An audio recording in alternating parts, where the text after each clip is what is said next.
mystery continuing to surround the death of South Africa's ambassador to France, Nathi Mthethwa, whose body was found outside a Paris hotel. Officials suspect the 58-year-old may have died by suicide, with an investigation into his death now underway. Newzroom Afrika's correspondent Simon Marks joining us live from the French capital with more on the story. Simon, good morning, bonjour, I guess I should say. Although it's not a good morning for the family of our French ambassador, Nathi Mthethwa. There are some curious details that emerged at the outset of the story. What else do we know that fills in the gap and gives us a fuller picture of his last moments?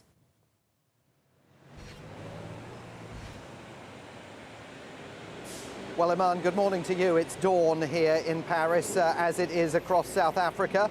And this is the Hyatt Regency, Paris Étoile, where Nathi Mthethwa appears to have taken his life yesterday. And we're getting more information now from the French judicial police, who are investigating this incident, about the hours that led up to his body being found after he appears to have thrown himself from a window on the 22nd floor of this skyscraper. It is the tallest hotel in Paris. According to Le Parisien, a newspaper here, basing this on sources that it has within the judicial police here in Paris, his disappearance was reported on Monday by Nathi Mthethwa's wife, Felicizwe Buthelezi, who said that she had last seen him shortly before 4:30 in the afternoon local time. That's 4:30 in the afternoon across South Africa as well on Monday,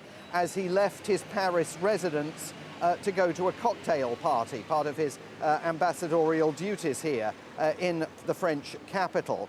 The prosecutor's office says that the diplomat actually went here to the Hyatt Hotel instead, where he had, according to French prosecutors, booked a room about 10 days earlier.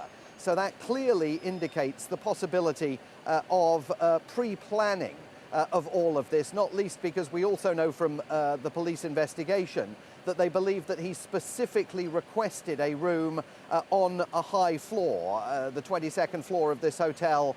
I think the hotel has a total of 34 stories, so certainly at the upper levels of the Hyatt Regency. That same night, Monday night at 9:30, Nathi Mthethwa sent what his wife described as a final worrying message over his cell phone. He offered her his apologies and expressed his intention to end his life.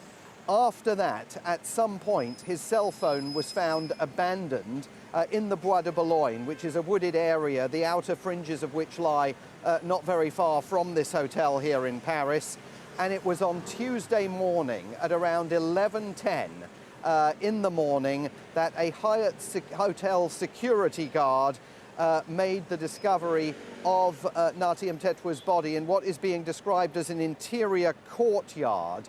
There is a sort of a promontory that wraps around the lower levels of the hotel, and it may well be that that is where his body was discovered. They found on the 22nd floor of this hotel, in the room that he was occupying, evidence that he had tried to force the window open using a pair of scissors that was reportedly found at the scene. There's only a thin sliver of window in the rooms of this hotel that you can actually open.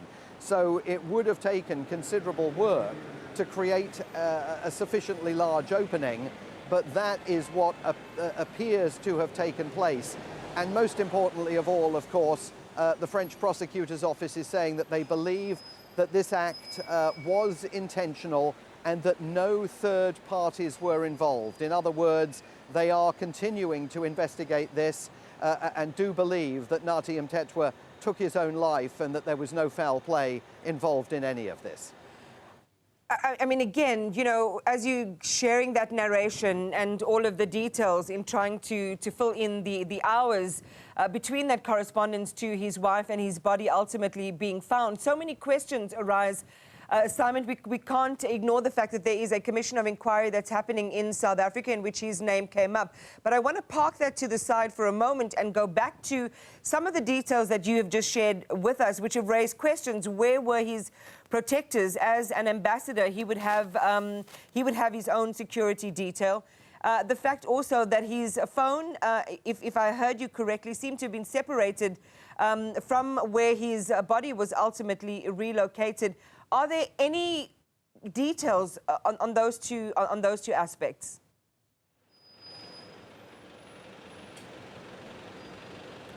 Well, we know that the phone was found prior to Nathi Mthethwa being discovered dead in this hotel, and also prior, even I think, to the police investigation getting underway. I mean, the real question now about that timeline is, given that we know that he checked into this hotel late in the evening on Monday, but that his body was not discovered until after 11 o'clock in the morning on Tuesday, did he spend all of his time in this hotel? How did he spend the night? Was there any evidence in the room that he'd engaged, that he'd slept through the night and then decided to end his own life?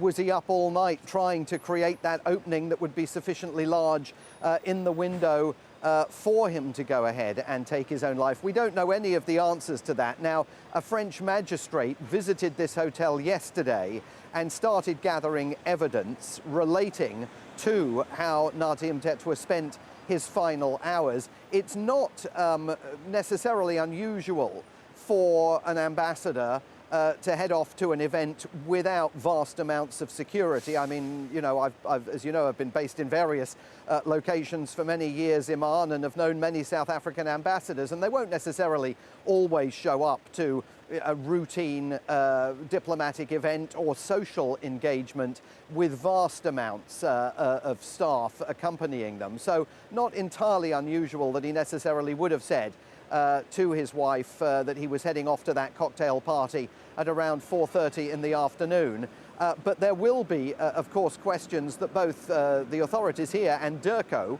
will want to be asking South African embassy staff here. We have not been able to reach any of them, and clearly they will have been extremely shocked by the events of the last few hours.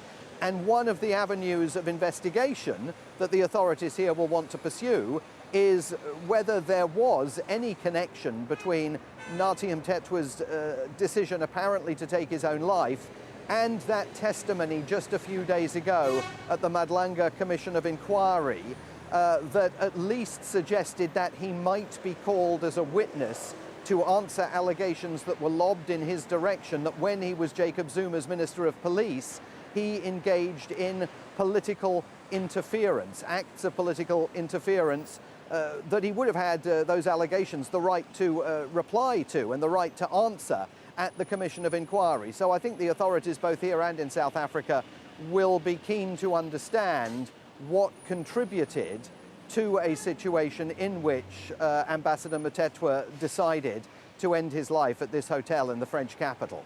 Simon Marks, thank you very much for that comprehensive update.